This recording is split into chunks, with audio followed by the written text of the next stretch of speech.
How to save WhatsApp voice messages to gallery. Hey, everyone. Welcome back to our channel, where we simplify tech for you.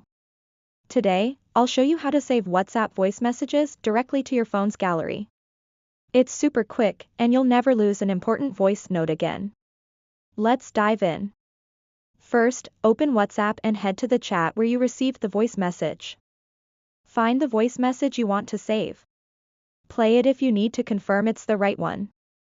Action: the voice message plays briefly. Now, to save it, open your phone's File Manager or File Explorer. This is where all your media files are stored.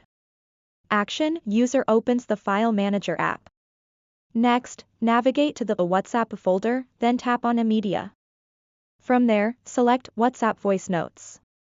Action: user taps through folders step by step. You'll see folders organized by dates. Open the most recent folder and look for your voice message. These files usually have an .opus extension. If your phone doesn't support .opus files, you can convert the voice message to a compatible format, like MP3. Use apps like VLC Media Player or an online converter. Once you've located the file, move or copy it to a folder that syncs with your gallery, like Music or Downloads. Finally, open your gallery app and you'll find the voice message saved as an audio file. Simple as that. And that's it. Now you can save and access your favorite WhatsApp voice messages anytime. Don't forget to hit the like button, subscribe for more helpful tech tutorials, and let us know in the comments if there's a topic you want us to cover next. Thanks for watching, and see you in the next video.